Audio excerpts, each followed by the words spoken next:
Bienvenue à tous.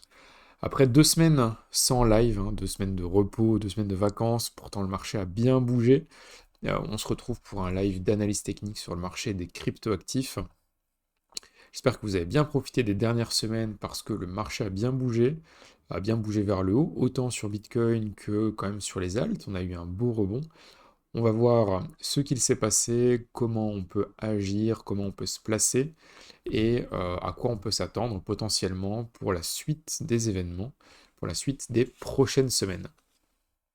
Comme d'habitude, on commence par TotalES sur TradingView, donc TradingView, l'outil le plus utilisé pour l'analyse technique en termes de crypto en général. Ici, on se retrouve sur TotalES. Donc TotalES, c'est quoi? C'est l'ensemble du marché des cryptos, duquel on a retiré tout simplement les stablecoins, qui ne sont pas des actifs sur lesquels on peut spéculer, tout simplement. Et c'est des actifs qui prennent de plus en plus de place dans le marché. Donc il y a la possibilité de les retirer en ajoutant ES à la fin de la formule. On est sur un graphique en 1M, ça veut dire un mois. Ça veut dire que 1 point égale 1 mois. Donc on est vraiment sur un graphique très dézoomé. On peut le voir ici dans le bas sur l'échelle. En fait, la fin du chart, c'est ce qui se passe maintenant, c'est le mois de mai 2026. Par contre, le début du graphique ici, on est en 2020, donc on a 6 années qui s'écoulent sur ce graphique-ci. On a le bull market de 2020-2021, le bear market 2022 et le bull market qu'on a connu depuis 2023. Avec la petite correction, ça paraît tout petit quand même, sur le graphique mensuel, la correction qu'on a connue depuis le mois d'octobre, qui a quand même fait moins 55%, elle paraît toute petite sur ce graphique-là, on dirait à peine une petite correction de rien du tout, et pourtant on a quand même bien corrigé sur le marché. Pourquoi je vous montre ce graphique en mensuel? Eh bien, je vous montre ça pour une bonne raison, c'est qu'on a une zone charnière très importante qui passe par 3 points vraiment très importants. On a le premier point qui est le point ici de fin d'année 2021, le top de 2021, vraiment le top du gros bull market qu'on avait connu en 2020-2021. Eh bien, il s'est arrêté sur la zone des 2.48, 2.5 au niveau de TotalES. On a ensuite eu le gros bear market de 2022 qui s'est terminé avec la faillite de FTX et la reprise du marché en début 2023.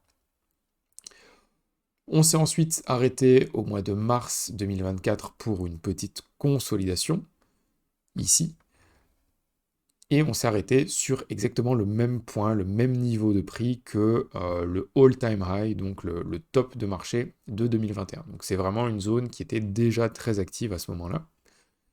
Finalement, la consolidation qu'on a eue ici en début d'année 2024, sur une grosse partie de l'année 2024, on la breakout, on est venu faire des nouveaux plus hauts, retester à nouveau cette zone des 2.5T sur TotalES avant de rebondir une nouvelle fois et de venir imprimer cette fois-ci le all-time high de fin de bull market entre guillemets sur les cryptos en octobre 2026 2025 avec un Bitcoin qui a été atteindre passer les 120 000 $. Et ensuite, on est venu vraiment dégringoler pendant plusieurs semaines, plusieurs mois d'affilée, jusqu'à un bottom en début février sur ces zones-ci. Et là, actuellement, on est occupé de rebondir dans cette tendance baissière. Donc, hop, on va cleaner un petit peu tout ça. On a donc une tendance baissière qui s'est lancée ici. Et actuellement, on a un rebond dans la tendance baissière. Est-ce que le marché a trouvé un bottom et va repartir vers des nouveaux plus hauts? Pour l'instant, on n'en a aucune certitude. On ne sait pas. Pour l'instant, en mensuel, donc on est toujours sur le graphique mensuel, si on regarde le graphique mensuel, on est plutôt, en termes de probabilité, sur un rebond de la tendance baissière pour une reprise de celle-ci par la suite, plutôt qu'un inversement de la tendance. Pourquoi? Parce que pour l'instant, ce qu'on a eu, c'est qu'on a donc eu une résistance ici, qui a été cassée, retestée avec un rebond. On a donc eu ici une certaine consolidation qu'on pourrait appeler une distribution, étant donné que c'est une consolidation sur un top, on pourrait appeler ça une distribution.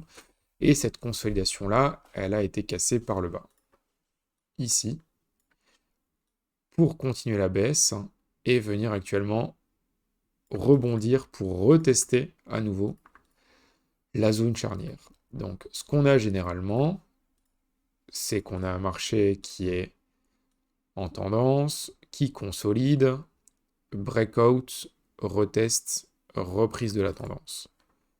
Donc ça, c'est dans le cadre d'un marché qui se retourne vers le haut. Mais on a exactement la même chose quand on a un marché qui monte fortement, qui consolide, qui break down, reteste et repart vers le bas. On pourrait comparer cela à ce qui s'est passé sur Sol, par exemple. Si on prend Sol, c'était en quel time frame encore?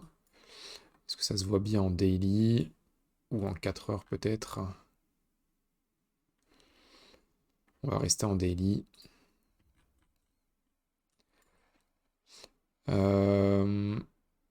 Alors j'ai du mal à me resituer sur le chart, je sais plus où est-ce que j'avais mis ça, j'avais un graphique très clean là-dessus. C'est pas grave, on va laisser tomber l'exemple. Alors est-ce que je vais réussir à retrouver ça? Peut-être sur Sol BTC.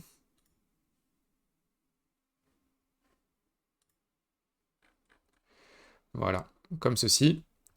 Ce qu'on peut voir, c'est qu'on avait une consolidation. Bon, c'était pas vraiment ce graphique-là que je voulais retrouver, mais c'est pas grave, ça fonctionne quand même. Une grosse consolidation, un breakdown de cette consolidation-là, un rebond, un retest de la zone. On n'est jamais sur des prix qui sont extrêmement précis, on est toujours sur des zones de prix.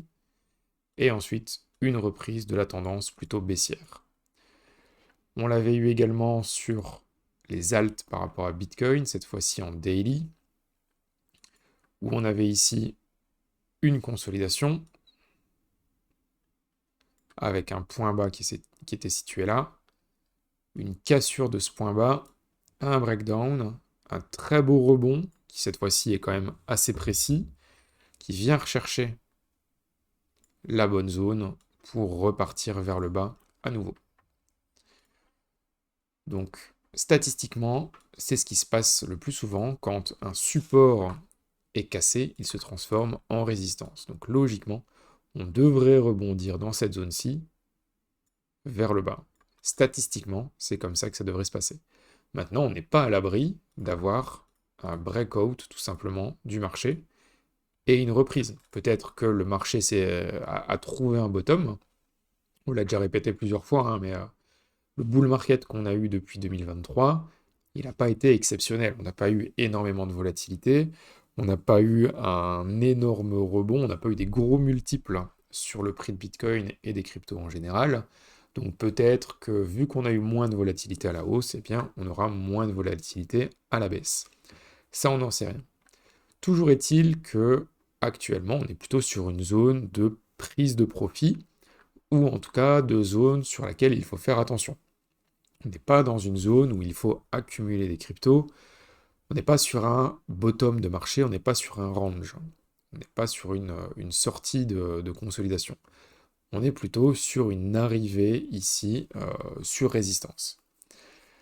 Maintenant, si on zoome un petit peu sur d'autres timeframes, là on a une histoire qui est un peu plus différente.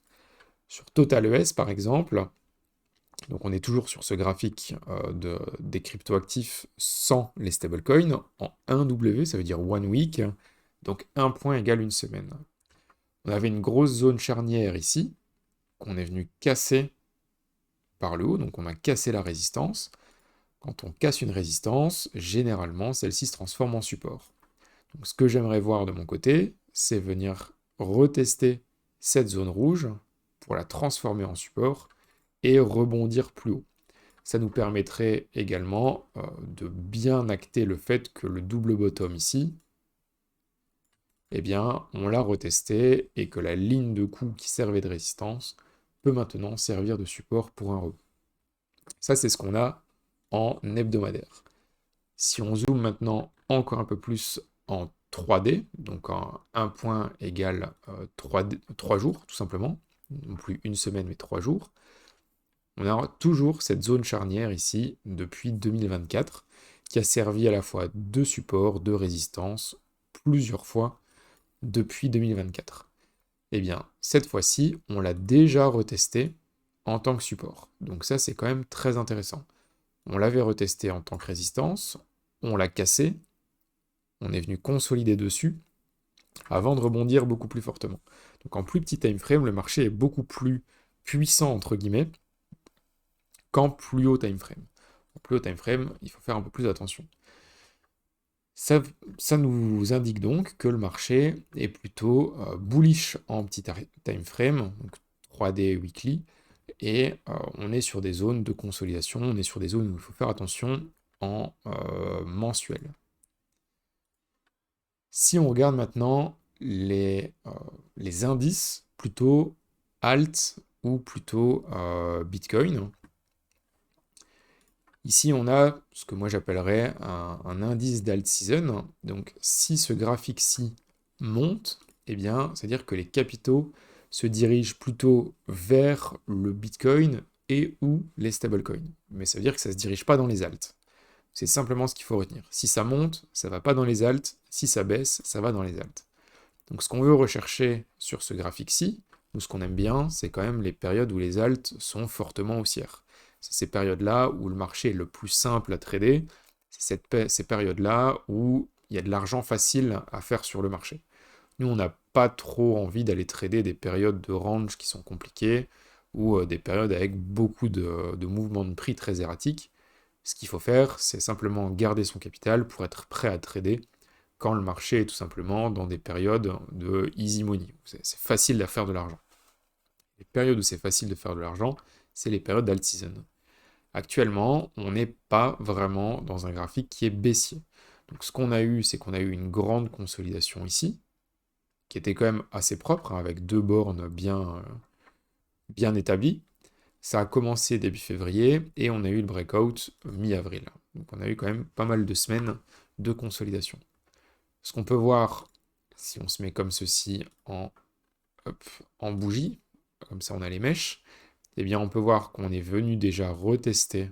Donc on a eu un breakout ici, expansion, correction, retest et reprise actuellement avec une belle bougie verte. Ça c'est plutôt négatif pour les alts. Donc on est plutôt, si on regarde que ce graphique-ci, c'est pas le moment de rentrer sur des alts.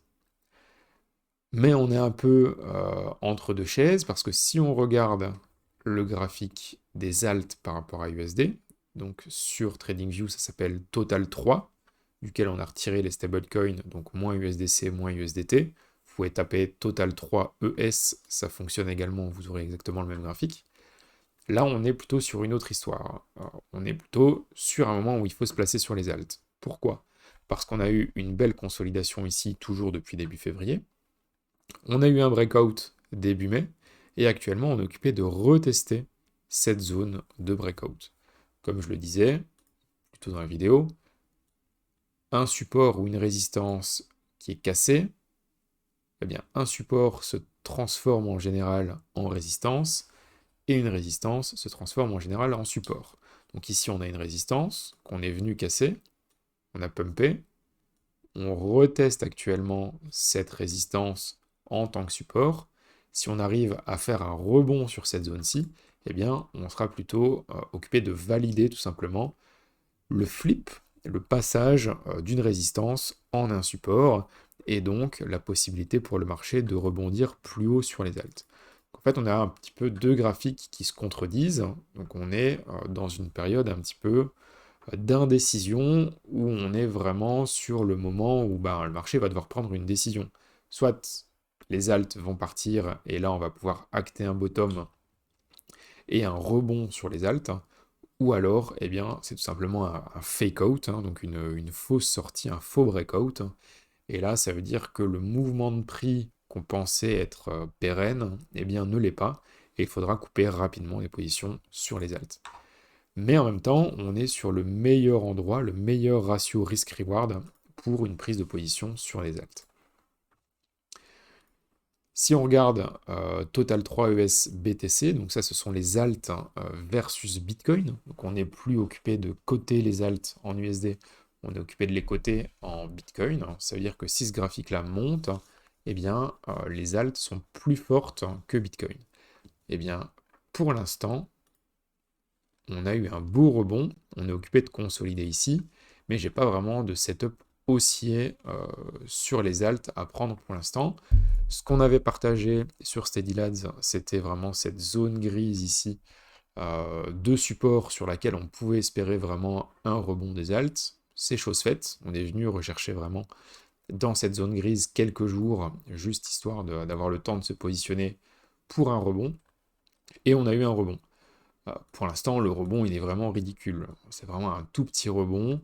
On pourrait très bien venir rechercher une nouvelle fois cette zone grise, avec la possibilité, pourquoi pas, d'effectuer cette fois-ci une divergence haussière. Et ça, c'est quelque chose que j'aimerais vraiment voir sur le marché. Donc, c'est un mal pour un bien, j'ai envie de dire, parce que ça voudrait dire que les alts, c'est pas encore pour tout de suite. Il faudrait attendre encore quelques semaines avec une seconde correction et enfin vraiment une très belle prise de position avec un beau rebond avec plus de force. Mais on pourrait très bien ici se dire ok, on a eu notre bottom, maintenant le marché consolide un petit peu, et puis une reprise tout simplement sur les alts. Si on regarde Bitcoin, on construit une Chuvashov's Fork, donc un pattern de retournement qui est baissier cette fois-ci. Donc on a eu une première tendance haussière qui était assez forte, une deuxième tendance haussière qui cette fois-ci faiblit un petit peu. Si on vient casser cette deuxième branche, et bien là on pourrait acter potentiellement un changement de la tendance. Ce qu'on remarque, c'est qu'on n'a pas de divergence baissière sur le RSI, en tout cas en daily, et on n'est plus très très loin de venir casser ici cette ligne de tendance de support sur le RSI qui a démarré début février. Donc en fait, on pourrait tout simplement avoir un ralentissement ici, un début de faiblesse de ce rebond haussier si on vient casser cette ligne de tendance. Donc à tenir à l'œil, pour l'instant on n'est pas, comme je disais, on le voyait sur le mensuel, on n'est pas dans une zone où il faut vraiment se jeter sur le prix, c'est pas des zones d'investissement actuellement sur Bitcoin, sachant qu'en plus on n'est pas très loin non plus du retest de la consolidation de fin d'année 2025. Sur Bitcoin, c'est plus ou moins tout ce qu'il y a à dire. Comme je le disais, pas de divergence baissière actuellement. Sur ETH, eh bien, c'est compliqué. On a une belle zone de résistance ici aux alentours des 2370 $, plus ou moins. Mais le marché a vraiment du mal. On est même occupé de faire un plus bas par rapport au bottom du 7 mai.